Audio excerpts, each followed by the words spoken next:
Shon fa tiro sa supernesh pshazon son furutu le vito le no jacinta wa isho le mpokongezwe wathi ngizwe no man forget about malema xolisa nje yenzela ukuthi lento idlule kuze sikwazi ukuqhubeka nama march and march ethu so visane nje wenze lonto nje usimple olisa again then we continue so uMax Makhanya ukhuluma kalonto ukuthi yabo ngezwe umsekathethi uyothi ushaya niyobeboshiwe uyothi nje ushaya uyobeboshiwe ume ngasiwa nale gama likamalema cause these people got money they got money all you gotta do is say sorry awa noma ngasho noma ngayiphi indlela la okay that bali sama then we move but mungakwenzi lo sekingene ukuthi wangena phakathi entroko asikande khona amagama lesawuphanethi uliqhawe yena kodwa bazombopha very soon. I-advice yanamhlanje leyo ukuthi uliqhawe impela kodwa very soon before nje i-30 kaJuni ifika zomthole ngaphakathi uzoboshwa.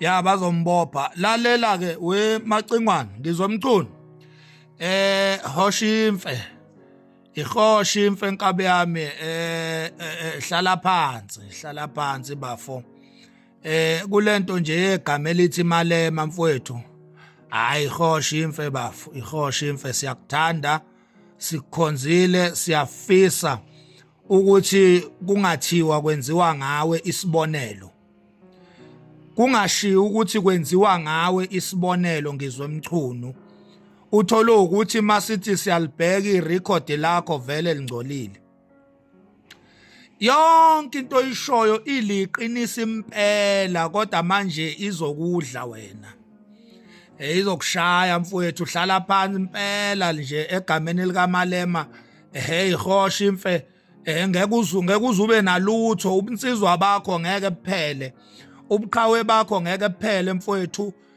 miyeke uMalema mfowethu ungasaliphathi igama lakhe mhlambe nje ake ngisho kanje we Macingwane senze le statement le public apology yenze impela le public apology sibanike nje injabulo yesikhashana laba beEFF sizodila nabo ngezinye indlela wena kwenza okufanele ukwenze umyalelo wenkantolo Macingwane wenze mfowethu wenze ngoba phela as much as kuliwa kodwa ingqondo kumele isebenze as much as siseqinisweni kodwa futhi we don't have to compromise unnecessarily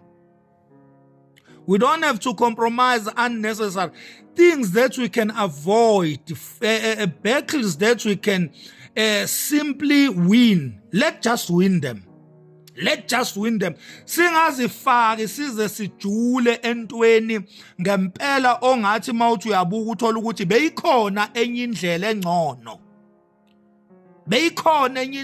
uthola ukuthi manje sesiyakhuluma nje kuphela ngoba lalela weMacingwane into okumele ungayikhohlwa nkabe yami into okumele nje ungayikhohlwa siyakusupport impela kodwa ngeke sikusave leyo kumele ungayikhohlwa Macingwane. We fully support you, but we can't save you. We don't have powers to save you. We failed to save ubaba wesizwe, ubaba umsholozi uJacob Zuma. We are able to support you, but our support cannot save you.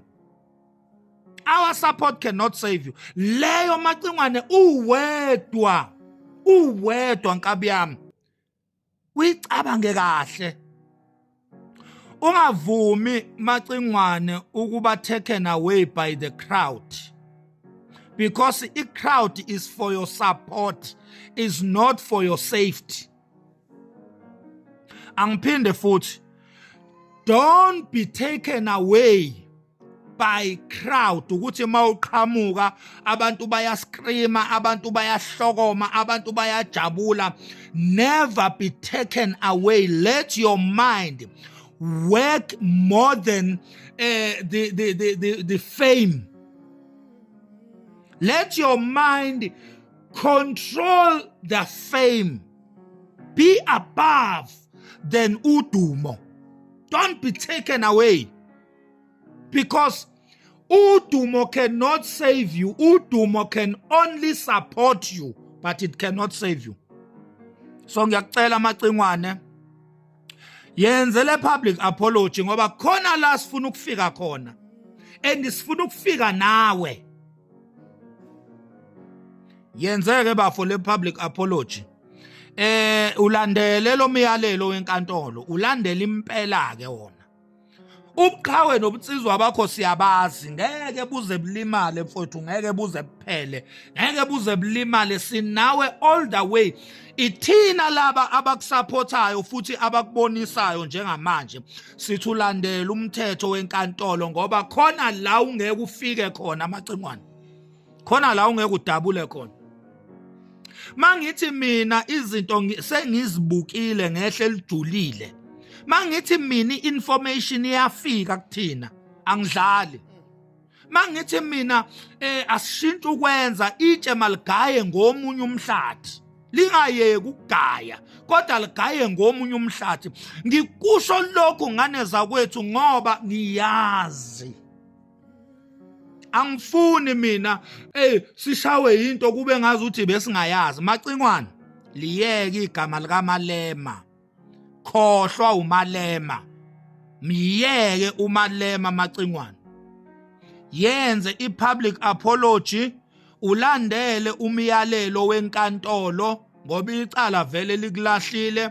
Uhlulekile mfowethu kuyidefender, ushawe isingisi, angazi ukuthi bewuqitiza isingisi sokwenzani ngoba uyazazi na ukuthi isingisi awusazi. Bekumele uthole representative, wazenza iqhawe ngisho isidingo singasekho la kumele khona urepresentwe khona, wafuna ukuba uzwi lakho, into engasebenzi ezinkantolo. So likulahlile ke mfowethu icala, landela ke umyalelo wenkantolo mfowethu ukuze ube safe, ngoba into esifunayo thina sifuna isafety yakho, sifuna ube safe. Lobuqhawe bakho asifuni ukubabaza sewusejele, sifuna ukuqhubeka nje ubenze sibabaza ungaphandle kanye nathi. So this is the free advice. Iyeza-ke ivideo yokuphenya ibheshu khona namhlanje, lena nje kusayi advice yechunu. Namhlanje ngizophenya ibheshu, ngifuna ukuphinda futhi ngiye lapha kwa Home Affairs ngiyophenya ibheshu, ngiye lapha ku MEC ulokhuze imeya yaseThekwini ngiyophenya ibheshu. Ngizoliphenya impela ke nje ibheshu, ngiyenzile ivideo izolo yokuphenya ibheshu, ngifuna ukuphinde ngiliphenye namhlanje. Sizophenya elika Leon, uLeon bani konje, lo Minister of Home Affairs. Sizophinde siliphenyisise ke namhlanje ibheshu lakhe. Okwamanje nje bengisayala ichunu lethu, bengisayala icingwane lesizwe. Iyeza ivideo yokuphenya ibheshu khona namhlanje.